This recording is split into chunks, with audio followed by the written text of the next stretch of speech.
오늘 함께 나눌 본문 말씀은 열왕기상 18장 41절에서 46절까지 말씀입니다. 열왕기상 18장 41절에서 46절까지 말씀입니다. 다 찾으신 줄 알고 제가 봉독하도록 하겠습니다.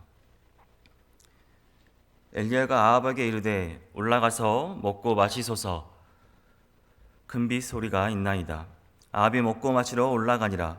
엘리야가 갈멜산 꼭대기로 올라가서 땅에 꿇어 엎드려 그의 얼굴을 무릎 사이에 넣고 그의 사환에게 이르되 올라가 바다 쪽을 바라보라. 그가 올라가 바라보고 말하되 아무것도 없나이다. 이르되 7번까지 다시 가라. 7번째 이르러서는 그가 말하되 바다에서 사람의 손만한 작은 구름이 일어나나이다.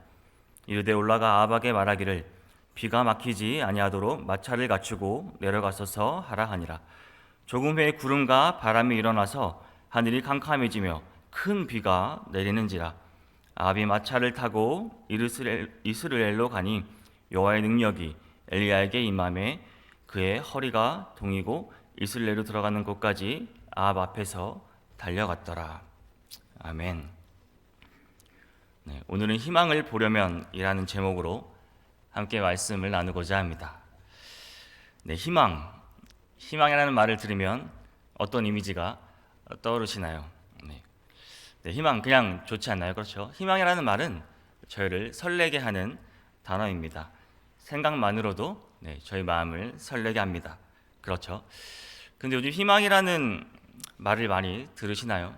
오히려 어둠, 암흑, 절망, 고난, 고통, 두려움, 불평, 비난, 근심, 걱정, 괴로움 등등 이런 말들이 접하는 게 더 쉬운 세상에 우리는 살고 있습니다. 제가 표준 국어 대사전을 찾아보니까 희망이란 말이 어떤 일을 이루거나 하기를 바람, 그리고 앞으로 잘 될 수 있는 가능성을 말합니다.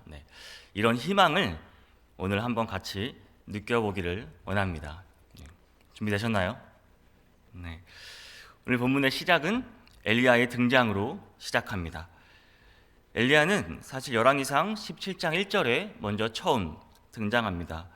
열왕기상 17장 1절을 보면은 길르앗에 우거하는 자 중에 디셉 사람 엘리야가 아합에게 말하되 내가 섬기는 이스라엘의 하나님 여호와께서 살아계심을 두고 맹세하노니 내 말이 없으면 수년 동안 비도 이슬도 있지 아니하리라 하리라 하고 엘리야가 첫 등장합니다.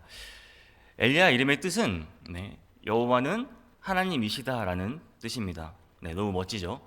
여호와는 하나님이시다라는 이름을 가진 엘리야가 말하기를 내가 섬기는 이스라엘의 하나님 여호와께서 살아계심을 두고 맹세하노니라고 말합니다. 이것은 무엇을 말하나요? 여호와는 이스라엘의 하나님이란 뜻입니다. 당시 바알 숭배가 만연했던 그런 상황을 한마디로 강하게 거부한다는 말입니다. 그리고 그 여호와가 바로 내가 섬기는 하나님이다라는 뜻입니다. 바알을 섬기는 무리가 대다수였던 그런 상황에서 엘리야는 자신의 신앙을 고백함과 동시에 여호와께서 보낸 선지자가 바로 나다 이렇게 당당하게 밝히며 등장합니다. 그리고는 등장해서 하는 첫 마디가 비에 관한 이야기를 합니다. 성경에는 때에 따라 적절히 내리는 단비는 종종 하나님의 은혜와 축복의 결과로 보여지기도 합니다. 반면에 백성들이 우상에 빠지거나 아니면 어떠한 징계를 하실 때 비를 내리지 않으므로 땅을 메마르게 하리라는 경고도 나옵니다. 그런데 엘리야는 수년 동안 비도 이슬도 내리지 않을 거라는 이야기를 하고 있습니다. 왜 그럴까요? 이유가 있겠죠. 열왕기상 16장 26절에서 33절을 보면 이스라엘 왕 오므리와 그리고 그 아들 아하 왕이 나옵니다. 이들은 정말 악한 왕 중에도 악한 왕이었습니다.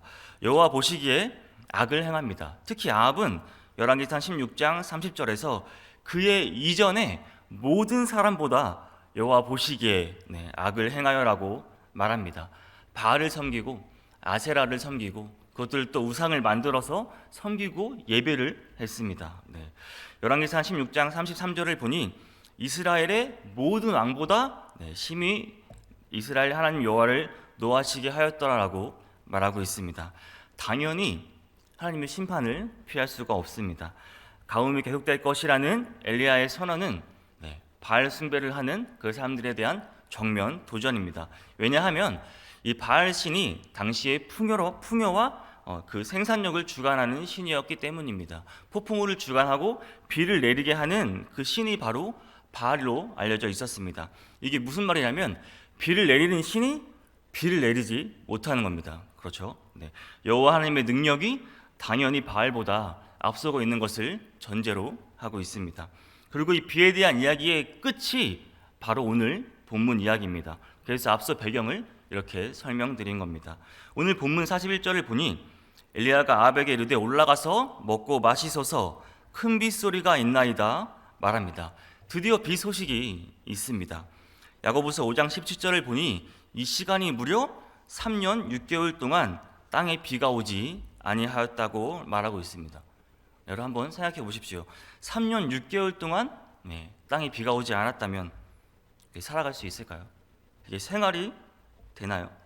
열왕기상 18장 2절을 보니 사마리아에 기근이 심하였더라라고 말합니다. 그러니까 아주 맹렬하게 더할 수 없을 만큼 완전히 가뭄이 휩쓸었다는 것입니다. 사마리아를 덮치고 또 풍요와 생산을 보장한다는 그 바알 신의 그 중심지, 비를 주관하는 신이 있는 그 중심지가 기근으로 고통받고 있다는 것입니다. 바알 숭배의 허구성을 보여주는 대목이기도 합니다. 이들에게 적절한 내리는 그 비, 그 단비는 말 그대로 은혜이자 축복입니다. 그토록 기다리고자 하는 희망입니다. 이 희망의 소식이 왜 갑자기 나왔을까요? 앞서 본문을 보면 이스라엘 백성이 회개하였기 때문입니다. 희망을 보려면 먼저 회개해야 합니다. 열왕기상 18장 36절에서 4절을 보면 여호와 하나님이심을 고백하고 바알의 선지자를 처형시킵니다. 후에 보면 이들의 마음이 충분히 회심이 아닐지라도 하나님은 이 회개한 마음을 기쁘게 받아들이셨습니다. 이스라엘 백성이나 지금 우리와 똑같지 않은가요? 내 죄를 하나님 앞에서 돌아보고 내려놓는 것이 중요합니다. 하나님 앞에서 회개해야 하나님이 그 마음을 받아주십니다. 그렇다면 오늘 본문에서 나오는 그 큰 비 소리를 들을 수 있습니다. 실제로 이 큰 비 소리가 들렸을까요? 아닙니다. 엘리야 선지자 그 마음에서 들린 겁니다. 믿음으로 엘리야 선자의 믿음으로 비가 올 것을 들었습니다. 아합에게 먹고 마시소요라고 한 말도 이제 근심할 필요가 없다는 그 믿음에서 나온 말입니다. 우상 숭배가 비롯된 그런 하나님의 징계가 우상을 처단함으로 가뭄이 끝날 것이라는 확신을 엘리야는 하고 있었던 것입니다. 여호와님에 대한 확실한 믿음이 있어야 이 희망의 소리를 들을 수 있습니다. 하나님께서 역사하심을 볼 수 있는 겁니다. 저와 여러분의 믿음은 어떤가요? 전혀 흔들리지 않고 확신을 가지고 계시는가요? 풍요로움 또한 생산 또한 이런 물질적인 모든 것은 허상에 불과한 우상일 뿐입니다. 이것 또한 주관하시는 분이 하나님이심을 오늘 본문은 말해주고 있습니다. 너무 물질적인 것에 불안해하시기 마시기 바랍니다. 하나님 따로 그리고 내 삶 따로 그렇게 살아가지 마시기 바랍니다. 전적으로 하나님을 확신하고 믿음으로 나아갈 때 우리에게 하나님은 희망을 보여주십니다. 그런데 이렇게 확신과 믿음을 가지고 가지고 있던 엘리야가 조금 이상한 행동을 합니다. 42절을 보니 엘리야가 갈멜산 꼭대기로 올라가서 땅에 꿇에 엎드려 그의 얼굴을 무릎 사이에 넣고라고 말합니다. 무엇을 하고 있나요? 기도를 하고 있습니다. 믿음과 확신을 가지고 있다면 기도 안 해도 되는 거 아닐까요? 이런 엘리야가 기도를 합니다. 18장 열왕기상 18장 1절을 보면 많은 날이 지나고 제3년에 여호와의 말씀이 엘리야에게 임하여 이르시되 너는 가서 아합에게 보이라 내가 비를 지면에 내리리라고 말씀하신 것을 분명 엘리야는 믿었습니다. 믿음으로 알고 있었어요. 그런데도 기도했습니다.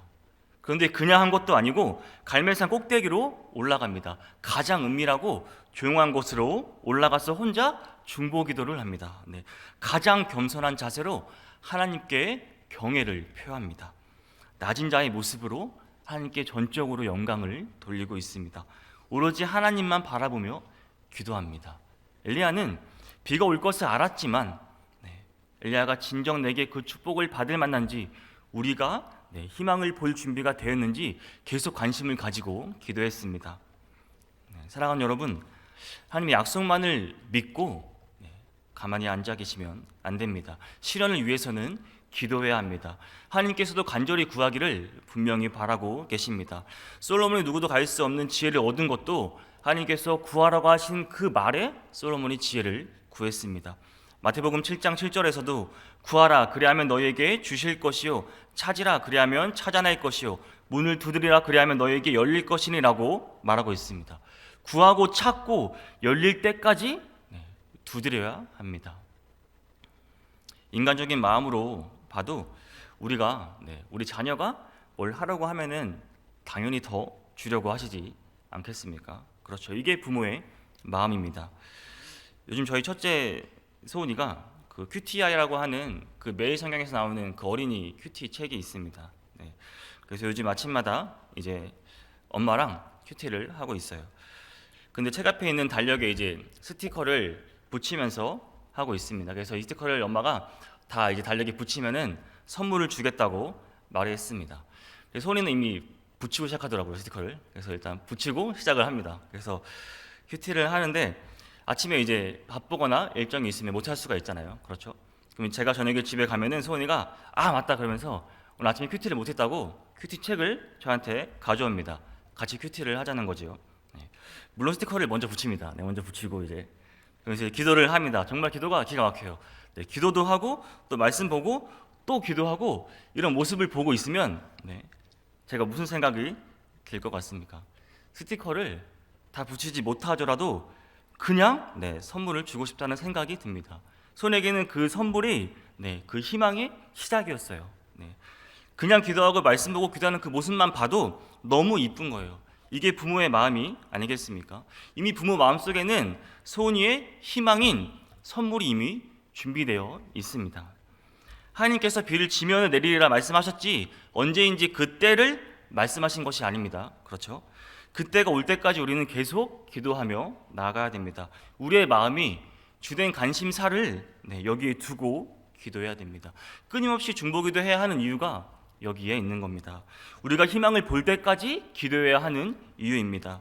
어쩌면 이미 우리가 볼 희망을 준비해 두고 계실지도 모릅니다.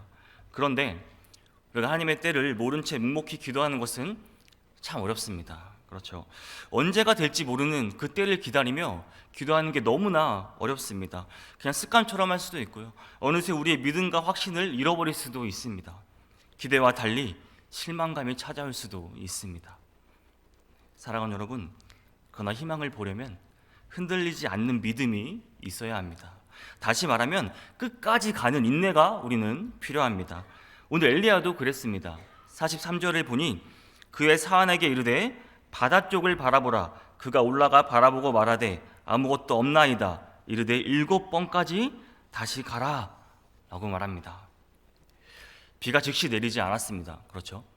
하지만 엘리야는 더 집중해서 기도합니다. 더 열렬히 기도합니다. 사환을 시켜서 계속 보내보지만 비는커녕 구름 한 점 없고 먼지와 티끌만 계속 날립니다. 사환이 6번이나 그 언덕을 올라갑니다. 끝까지 가봅니다. 찾으려고 찾아보았으나 아무것도 보지 못했습니다. 엘리야에게 돌아오는 그 발걸음이 얼마나 무거웠을까요? 좋은 소식이 없습니다. 언제나 희망에 찬 구름을 발견할 수 있을까요? 계속 기도에 전념합니다. 만약 엘리야가 6번째쯤 가서 이제 진짜 비가 안 오는구나 하고 포기했다면 그의 기도는 응답하지 못했을 것입니다. 엘리야는 참고 기다렸습니다. 7이라는 숫자는 히브리드인들에게는 상징적인 의미가 있습니다. 완전한 승리의 수로 쓰임입니다. 그만큼 따라서 엘리야는 사환에게 7번 확인해 보라고 지시한 것은 반드시 응답하고자 하는 그 결단이자 하나님께서 끝내 이루신다는 그 완전한 신뢰의 의미이기도 합니다. 그러나 하나님께서는 우리가 드린 첫 번째 기도에 반드시 응답해 주시는 것은 아니라는 것을 아셔야 합니다. 잘 기억하시기 바랍니다. 물론 바로 들어오실 수도 있으시겠지만 그러나 하나님의 때에 하나님은 그 기도를 이루십니다. 그리고 이랬을 때 비로소 이것이 하나님의 때였구나 라는 것을 우리는 알 수 있습니다. 저와 제 아내는 저에게는 대학교 후배이자 제 아내에게는 고등학교 동창인 친구의 소개를 받아서 만났습니다. 처음 만남이 어땠을까요? 좋았겠죠. 좋았으니까 결혼을 했겠죠. 좋았으니까 계속 만남을 유지하고 결혼까지 갔습니다. 그런데 저와 제 아내가 공통적으로 한 기도 제목이 있다는 것을 알았어요. 나중에 그 기도 제목이 뭐였냐면 제가 하나님이 보내주신 그 사람을 알아볼 수 있도록 해주세요라는 기도를 똑같이 하고 있었습니다. 자, 그럼 제가 처음 본 순간 이 사람이 하나님이 보내주신 사람이네요 딱 알아보고 이제 기도 끝 하고 이렇게 멈췄을까요? 아니면 아직도 하나님이 보내주신 사람인지 알지 못해서 지금까지 기도하고 있을까요? 이건 아닙니다. 결혼한 다음에 응답을 받은 걸 알고 기도를 하지 않고 있습니다. 그런데 제 아내가 신혼여행을 가서 저에게 한 말이 있어요. 저를 처음 본 순간 이 사람과 결혼을 하겠구나라는 마음이 있었다고 했습니다. 그런 생각이 들었다고 했습니다. 근데 왜 미리 알려주냐고 물어보니까 제가 교만해질까봐 미리 말을 해주지 않았다고 합니다. 어쨌건 만약 저한테 말을 했으면 제가 진짜 기도를 멈추고 지금과 다른 상황이 됐을까요? 아니죠. 그렇다고 해도 알았다고 해도 결혼 전까지는 계속 그 뜻을 알기 위해서 기도를 멈추지 않았을 것입니다.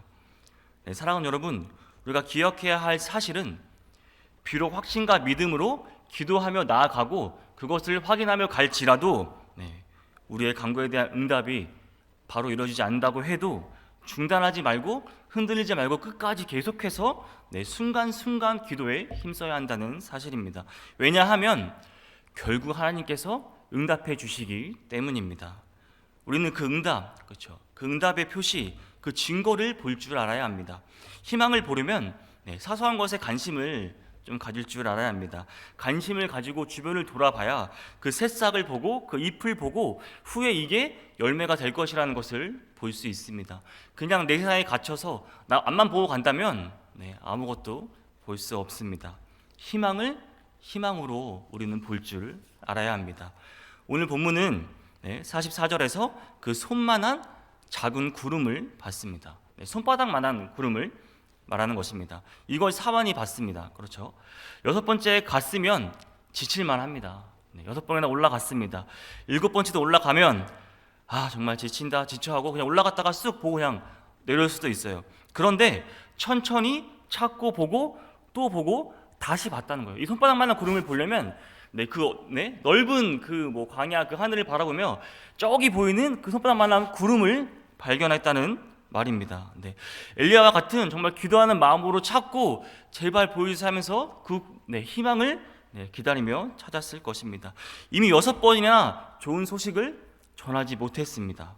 사환은 하나님께서 보내주신 그 희망의 증거를 관심을 가지고 찾고 바라봤습니다. 그리고 결국 그 희망을 봤습니다. 어쩌면 하나님께서 엘리야와 사안의 마음을 미리 아셨을지도 모릅니다. 그렇죠? 정말 포기하고 싶을 때, 그 시점에서 이르렀을 때, 정말 더욱더 하나님께 간절히 매달리며 나왔을 때 응답을 받은 겁니다. 얼마나 기뻤을까요? 엘리야에게 달려오는 그 발걸음이 얼마나 가볍고 얼마나 기쁨에 차서 뛰어왔을까요? 보세요. 바다에서 사람의 손만한 작은 구름이 일어났습니다라고 이미 비가 오는 상상할 수도 있습니다. 희망으로 봤다는 말입니다. 실제로 그 작은 구름이 큰 비가 됩니다. 그렇죠? 사소한 일이 일어나는 그 시기를 볼 줄 알아야 한다는 것입니다. 이러한 것에서 우리는 큰 것을 바라볼 수 있는 믿음이 있어야 하는 것입니다. 사랑하는 여러분, 이미 하나님께서는 우리에게 희망을 보여주고 계실지도 모릅니다. 주변을 돌아보시고 사소한 것에도 관심을 가지시기 바랍니다. 우리가 생각하지 못하는 곳에 이미 희망이 준비되어 있을 수도 있단 말입니다. 이렇게 우리가 희망을 봤다면 이제 우리는 움직여야 합니다. 행동하고 나아가야 합니다. 엘리야가 이 희망의 소식을 듣고 어떻게 했나요? 기도를 멈췄습니다. 그리고 바로 아합에게 달려가서 44절 후반부를 보면은 이르되 올라가 아합에게 말하기를 비가 막히지 아니하도록 마차를 갖추고 내려가서 하라 하니라라고 말하고 있습니다. 이미 확신을 차고 더 큰 희망을 바라봤습니다. 엘리야는 작은 구름을 보고 이미 엄청난 양의 비를 확신했습니다. 희망을 보고 바로 움직입니다. 당시 갈멜산 바로 아래로는 이제 기손 강이 흘렀고 큰 비가 올 시에 범람을 헤어서 통행이 불가능했습니다. 그러니까 이제 45절을 보면은 조금 후에 구름과 바람이 일어나서 하늘이 캄캄해지며 큰 비가 내리는지라라고 말하고 있습니다. 네. 강이 넘칠 것을 대비해서 움직이고 있습니다. 3년 6개월 만에 드디어 희망에 찬 비가 내려옵니다. 아주 큰 비가 옵니다. 드디어 희망이 눈앞에 펼쳐지고 있습니다. 조금 후에라는 말의 원어 의미를 보면 손이 앞뒤로 재빠르게 움직이는 동안이라는 뜻입니다. 그러니까 큰 비가 올 것을 대비해서 이리저런 바쁘게 움직이는 동안이라는 말입니다. 44절에서 저기 보이는 그 작은 구름이 얼마나 급속도로 강이 범람할 정도의 폭우로 변했는지 알 수 있습니다. 만약 작은 구름을 발견하지 못했다면 그냥 물과 함께 떠내려갈 수도 있는 상황입니다. 오늘날 우리는 이런 엘리야와 같은 믿음을 가진 사람들이 필요합니다. 정말 흔들림 없는 믿음으로 나아가는 모습입니다. 엘리야와 같은 정신으로 담대하고 인내하고 기꺼이 기도하고 위험에 처해도 굴하지 않고 하나님의 부르심을 반응하는 사람입니다. 이런 사람이 희망을 볼 수 있는 것입니다. 45절에서 아합이 마차를 타고 이스라엘까지 갑니다. 이 거리가 얼마나 되시는지 아십니까? 약 25km 정도 됩니다. 제가 찾아보니까 교회에서 신촌까지의 거리가 25km 정도 됩니다. 그런데 46절을 보니 여호와의 능력이 엘리야에게 임함에 그가 허리를 동이고 이스라엘로 들어가는 곳까지 아합 앞에서 달려갔더라라고 말하고 있습니다. 25km나 되는 거리를 달려갔다고요? 그것도 마차 앞에서 달려갔다고요? 현실적으로 가능한 일이 아닙니다. 근데 아합도 참 웃깁니다. 그렇죠? 이쯤 되면 엘리야를 좀 존경해서 옆에 같이 태워서 동승도 할 만한데 전혀 그렇지 않습니다. 엘리야를 인정하고 있지가 않습니다. 아합의 최후가 어떻습니까? 열왕기상 22장 37절 38절을 보니 왕이 이미 죽음에 그의 시체를 메어 사마리아에 이르러 왕을 사마리아에 장사하니라. 그 병거를 사마리아 못에서 씻음에 개들이 그의 피를 핥았으니 여호와께서 하신 말씀과 같이 되었더라. 거기는 창기들이 목욕하는 곳이었더라 라고 말하고 있습니다. 아합의 최후가 참 비참합니다. 하나님을 끝까지 인정하지 않은 자의 최후입니다. 반면 엘리야는 어떻습니까? 일단 허리를 동여입니다. 그렇죠? 만만의 준비를 하고 있습니다. 긴장하며 달릴 준비를 하고 있습니다. 지금 상황이 어떤 상황인가요? 강이 범람할 정도로 앞이 보이지 않을 만큼 폭풍우가 내려오고 있습니다. 비바람이 치고 앞이 보이지 않습니다. 급속도로 비가 내리고 있습니다. 이러한 상황에서 아합의 마차를 25km나 되는 이스라엘까지 이끕니다. 그것도 마차의 앞에서 달려가며 이끈다는 말입니다. 엘리야는 그 아합 왕에게 사사로운 감정이 전혀 없었습니다. 내가 아무리 비천한 일을 할지라도 귀찮은 일이라도 섬기는 일을 기꺼이 했습니다. 앞장섰습니다. 세상의 관심과 시선을 두려워하지도 않았습니다. 그저 묵묵히 자신의 일을 섬겼습니다. 그저 희망을 보고 묵묵히 섬기는 모습으로 움직이고 나아갈 때 여호와의 능력이 임하십니다. 마차보다 더 빨리 달리게 한 하나님의 능력을 경험한 겁니다. 놀랍지 않습니까? 오늘 본문에서 엘리야가 어떻게 했나요? 희망을 보기 위해 백성들에게 회개를 권면하고 믿음으로 기도하고 인내하고 주변을 돌아봤습니다. 희망을 본 후에 움직이고 나아갔습니다. 묵묵히 하나님을 섬기는 일에 매진했습니다. 그때 하나님의 능력을 경험했습니다. 그렇죠? 참 본이 되는 이야기입니다. 충분히 도전이 됩니다. 그런데 엘리야는 엘리야 믿음이고 우리는 우리 아니겠습니까? 우리에게 이런 엘리야 같은 믿음이 있으면은 너무 좋겠죠, 그렇죠? 근데 너무나 힘들지 않습니까? 현실은 그렇지 못한 내 모습을 발견한다면 우린 더 좌절만 하고 나는 더 주눅들고 신앙을 잃어버릴 수 있는 것 아닙니까? 그래서 사왕 같은 사람도 필요합니다. 사왕도 분명 함께 희망을 받습니다. 그렇죠? 아니, 사환이 사실 제일 먼저 그 희망을 받습니다. 작은 구름을 제일 처음 발견한 게 사환이었습니다. 사환이 무엇을 했나요? 그냥 그 자리를 지킨 겁니다. 그냥 함께 했어요. 엘리야의 말에 순종했어요. 처음에 믿음으로 했을 겁니다. 그렇죠. 근데 중간에 포기하고 싶었을 일도 있을 겁니다. 진짜 왜 내가 계속 이것을 해야 하지? 불평불만했을 수도 있습니다. 심지어 작은 구름을 보고도 안 믿었을 수도 있어요. 네.